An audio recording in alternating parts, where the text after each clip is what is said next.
Oo na. Interesado na ako sa stock investing na sinasabi mo, Coach Herald. May pera na ako at gusto ko na talagang simulan ang investing ko with Jollibee Food Corporation. Yan yung fast food chain dito sa Pilipinas na lagi mong pinupuntahan, lagi mong kinakainan ng pamilya mo, ng mga kaibigan mo. Yan din ang madalas na first stock ng karamihan. Parang first love, ika nga nila, never dies. Hindi mo makakalimutan kung kumita ka ba o nalugi sa first stock na binili mo. So ano ang gagawin mo? Yan ang madalas na katanungan ng mga nagsisimula pa lang. Ano ang gagawin mo kapag bibili ka na at ready ka nang bumili ng first stock mo sa isang kumpanya? So, pupunta ka ba to one of their branches? Hahanapin mo ba ang manager at kakausapin na, "Ma'am, sir, I'm interested to buy JFC worth 10,000 pesos?" Or pupunta ka ba dun sa opisina ni Jollibee Food Corporation sa HQ nila para bumili ng shares? So, hindi po ganun yon. Meron po tayong tinatawag na broker. Yung broker na yan yung nag-act as a middleman ng transaction between the seller of the shares na po pwedeng corporation or other investors na willing magbenta ng kanilang mga shares. At ikaw naman, po pwedeng isang potential buyer na isang retail investor or mutual fund or etc. Pero sa video na ito, sisimplehan na lang natin. Kunwari si Juan de la Cruz at si Pedro ay both retail investors para hindi na komplikado yung pagpapaliwanag natin.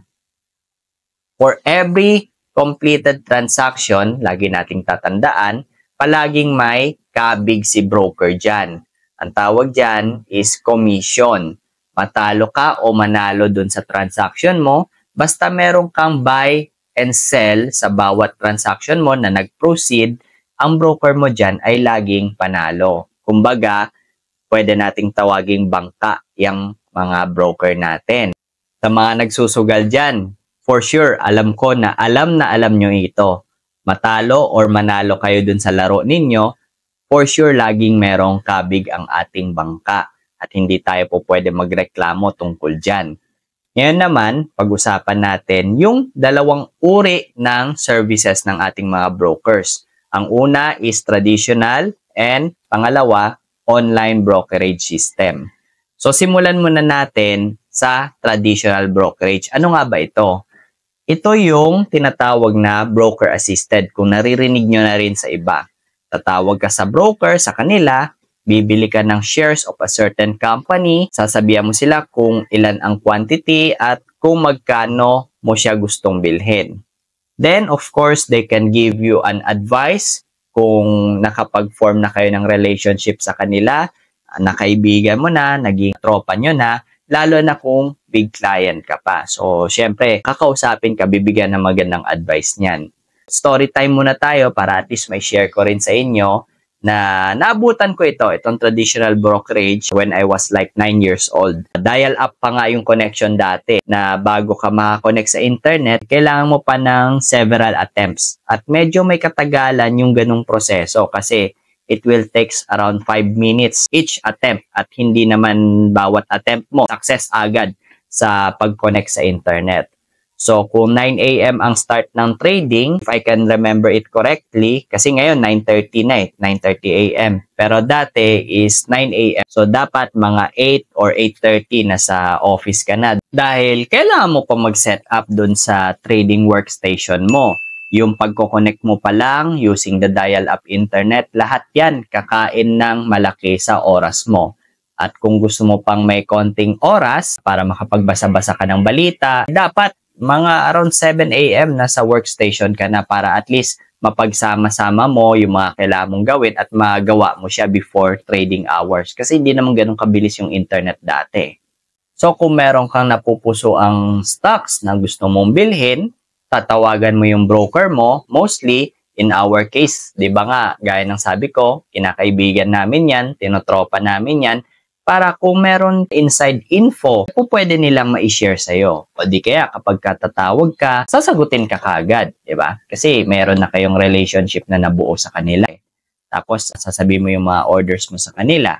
Ngayon, once na nag-match yung order, meaning to say, nag-proceed yung transaction, tatawagan ka din ni broker para i-inform kung nabili ba lahat ng order mo or partially lang ba yung nabili sa'yo or hindi ka talaga nakabili at all or nakabenta, ganun din, vice versa.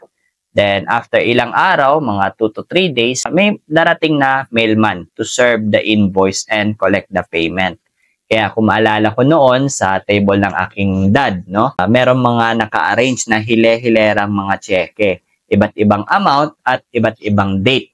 Kasi of course, expected mo nang meron kang kailangan bayaran sa ganitong araw kasi nga nag-match yung order mo. So after 2 to 3 days, alam mo darating yon para kolektahin yung bayad mo.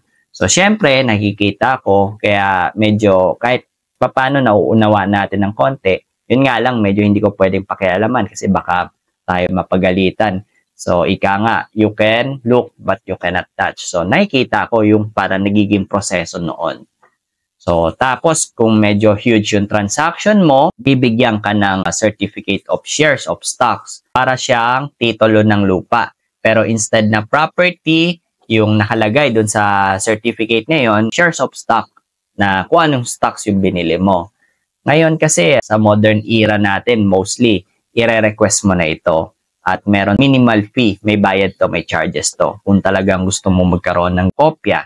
Pero kung hindi naman milyon-milyon yung halaga ng shares na binili mo, I don't think kailanganin mo pa ito, not unless parang remembrance, no? Kasi meron namang database si broker na tinatransmit kay PSE yung mga shares na meron ka at secured naman yun if sakasakali may mga binili kang shares or meron kang mga shares na pagmamay-ari mo. Ngayon naman, dumako tayo doon sa tinatawag nating online brokerage platform.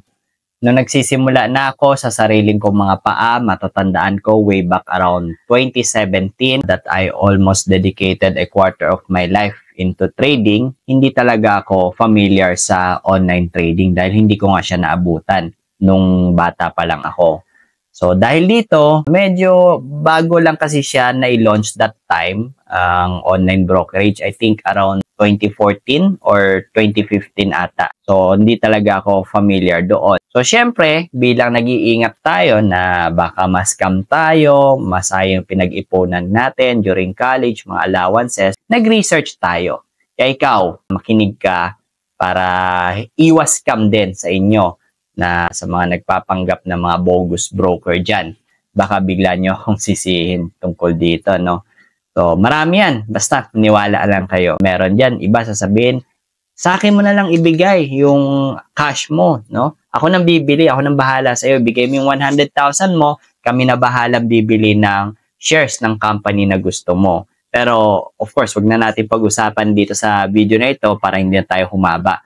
Pero kung gusto nyo talagang i-discuss ko, paki-comment sa baba kung interesado kayo. Sisismis pa kayo. Comment nyo para gawan ko kayo ng video tungkol dito na maraming mga case, iba't ibang uri ng scam na umiikot dito. So going back dun sa tip para iwas scam, pumunta kayo sa website ni PSE, www.pse.com.ph to check all legitimate brokers or trading participant. Ulitin ko, www.pse.com.ph. Coach, paano po ba kami magsisimula or mag-o-open ng aming brokerage account? So, panoorin nyo itong video na ito. Nandyan yung step-by-step guide after nyo mapanood itong video para at least matulungan ko kayo dun sa inyong trading journey. Kompleto po yan from start to finish. Kailan po ba kami nagkulang sa inyo?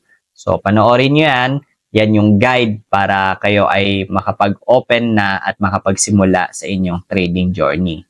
So, sa online brokerage platform naman, ikaw mismo yung mag-i-input kung anong shares of stock ang gusto mong bilhin. Kaya kailangan kabisado mo yung ticker symbol para hindi tayo nagkakamali. Kasi tandaan natin, pag online brokerage, DIY ang dating yan. Compared dun sa traditional brokerage system, may nag-a-assist sa inyong broker. Another is quantity of shares, kung ilan shares ang gusto mong bilhin at magkano. Andyan sa gilid ko, makikita nyo dyan yung salitang stock dyan na isusulat ninyo yung ticker symbol. Halimbawa, JFC for Jollibee Food Corporation. And then SM, yung ticker symbol for SM. And then MEG or MEG for Mega World. Tapos dyan, yung volume isusulat mo din dyan. Ibig sabihin kung ilan quantity ng shares ang gusto mong bilhin. At yung price, of course, syempre yung presyo. So, kung kunwari, buying ka ng JFC, susulat mo JFC, 200 shares at 300 pesos per share. Kung ganun ang gusto mong bilhin. Another thing na tinatanong sa atin, Coach, what if nagkamali ako? Instead na 200 shares lang yung gusto kong bilhin, naisulat ko 2,000 shares. Yan, madalas yan yung mga common errors, mga typo errors. Sadly to say, kasalanan po natin yan. Maraming ganyan nangyayari. So, of course, we need to take extra caution dahil nga online brokerage platform siya, parang DIY ang dating niya. Although may mga research materials din na binibigay ng ating mga online brokerage companies or ino-offer sa atin, it's up to us kung paano natin gagamitin yon, no? Kailangan basahin natin, gumawa din tayo ng sarili nating due diligence, tayo rin ang bahalang mag-research. Ayan. Yan yung isa sa pinakamalaking pagkakaiba ng online versus dun sa traditional brokerage. Wherein sa traditional brokerage, meron tayong taong napagtatanungan, nakakausap. Sa online, again, DIY siya, do it yourself. Ikaw bahala mag-research, ikaw bahala mag-input ng order mo. So, warning lang ulit. Don't take their words as it is, yung mga agents. Again, pera po ninyo yan, perang pinaghirapan ninyo, kaya kapag nalugi kayo, ikaw din ang magdudusa sa huli. Hindi ko nila lahat, pero majority of the agents are salesperson. Siyempre, may binubuhay na pamilya din dyan at umaasa din siya sa kinikita niya sa komisyon. So, kahit hindi swak sa'yo yung stock, pero dahil na-hype at matunog sa merkado, i-encourage ka pa na, Sir, ma'am, bilhin niyo itong stock na ito, ganito, ganyan. Para kapag bumili ka, of course, meron siyang komisyon. Kaya kapag nagkaipitan, nagkabuhusan, bumagsak yung presyo ng stock, sinong kawawa sa huli? Kundi kayo din, kasi kayo yung bumili. So, siya, may commission na siya, bahala ka na. So, kaya be very, very careful kung sino yung mga brokerage agent na pagkakatiwalaan ninyo. At isa pa, hindi lang sa stock market nangyayari yan. Baka sabihin nyo, sa stock market lang nangyayari. Hindi po. Meron yan, nangyayari yan sa iba't ibang industry. Meron sa mga insurance agent, property agent. Halos lahat naman yung mga yan. May mga agents talaga na salesy, at talagang gagawin ang lahat, makabenta lang at makakomisyon siya. At wala siyang pakialam sa'yo kung ang advice niya or dun sa product na pinapabili niya sa'yo, talagang need ba or swak ba sa need mo or sa pangangailangan mo. Comment down below again kung naranasan nyo na ba maging biktima ng mga salesy agent, no? Na talagang pine-pressure ka, bili mo na to, talagang perfect to para sa'yo. Nung nabili mo, na-realize mo, ay hindi pala talaga siya swak sa akin at kumumisyon lang yung agent ko or binentahan lang ako. Of course, isa sa big advantages na meron ang online brokerage platform is they have the lowest commission rate. So, kaya nila magbigay ng ganun kasi nga, ang dating kasi niya, DIY, do it yourself. So, although may charges yan, pero maliit nga lang kasi nga, hindi na nila kailangan ng overhead cost katulad ng traditional brokerage na meron silang kinokomisyonan ng mga agents pa. So, ikaw kasi ang bahalang magbili at magbenta ng sarili mong share. So, pag nagkamali ka, syempre, kasalanan mo. Wala kang ibang taong sisisihin. Coach, sa dami ng brokerage na available dito sa ating bansa, sa Pilipinas, alin dito yung pipiliin ko? Kasi nakita ko dun sa pinakita mong website na www.pse.com.ph, napakaraming brokers and trading participant. So, ang advice ko, piliin mo yung brokerage platform mo na tailored fit para sa pangangailangan mo. So, kung ikaw ay sobrang newbie at wala talagang alam or medyo busy or busy-busyhan, maaaring ang swak sa iyo yung traditional brokerage para at least meron ka nakakausap na agent na knowledgeable at napagtatanungan mo rin kapag kailangan mo. Coach, ako naman, kunwari, hindi ako techie, hindi ako magaling sa mga internet, mga online na yan. Isa pa, malabo mata ko or senior na ako. Ayan, marami ang mga consulting client na ganyan. So, of course, ang advice natin kung hindi sila techie, traditional brokerage yung applicable para sa kanila. O may magtatanong sa akin, Coach, ako naman, paano ako? Pro na ako, magaling na ako, masipag ako mag-research, may experience na ako. O di ikaw na. Diba? Hindi, joke lang. So kapag ka ganon, of course, mas beneficial para sa iyo mag-online brokerage platform provided na meron kang stable na internet. Coach, paano naman ako? Ano ang gagawin ko kapag ka may mga issues na beyond our control? Marami sa atin nakaranas na ito. So, kunwari, down yung server ni broker, naglalag si broker, naka-online platform ako, mahina yung internet, nagloko bigla during critical trading hours, nawalan ako ng ilaw. Ayan, yan ang abangan ninyo dahil ituturo ko yan sa susunod na video, ang contingency plan while trading.